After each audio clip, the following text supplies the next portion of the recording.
کیا آپ بہت محنت کرتے ہیں لیکن پیسہ ہاتھ میں نہیں ٹکتا؟ کیا آپ کو لگتا ہے کہ آپ کی کمائی میں وہ برکت نہیں رہی جو ہونی چاہیے تھی؟ آج کی اس ویڈیو میں ہم قرآن اور حدیث کی روشنی میں وہ 3 طریقے جانیں گے جن پر عمل کرنے سے انشاءاللہ آپ کے گھر میں رزق بارش کی طرح برسے گا۔ نمبر 2 والا طریقہ تو ایسا ہے کہ اسے ہم اکثر بھول جاتے ہیں۔ پہلا طریقہ شکر گزاری۔ اللہ تعالیٰ کا وعدہ ہے تو اگر تم شکر کرو گے تو میں تمہیں اور زیادہ دوں گا۔ شکایت کرنا چھوڑ دیں اور جو ہے اس پر الحمدللہ کہنا سیکھیں، اللہ راستے کھول دے گا۔ دوسرا طریقہ صلہ رحمی، رشتہ داروں کے ساتھ حسن سلوک۔ نبی کریم صلی اللہ علیہ وآلہ وسلم نے فرمایا کہ جو شخص چاہتا ہے کہ اس کے رزق میں اضافہ اور عمر میں برکت ہو، اسے چاہیے کہ وہ اپنے رشتہ داروں کے ساتھ اچھا سلوک کرے۔ یاد رکھیں، غریب رشتہ داروں کی مدد کرنا رزق بڑھانے کی سب سے بڑی چابی ہے۔ تیسرا طریقہ صبح کے وقت کی برکت۔ رسول اللہ صلی اللہ علیہ وآلہ وسلم نے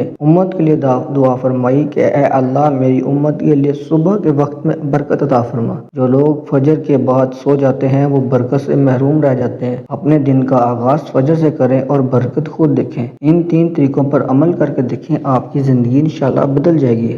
اگر ویڈیو اچھی لگی ہو تو لائک کریں اور کمنٹ میں انشاءاللہ ضرور لکھیں۔ اللہ آپ کے اور ہم سب کے رزق میں اضافہ فرمائے، آمین ثم آمین۔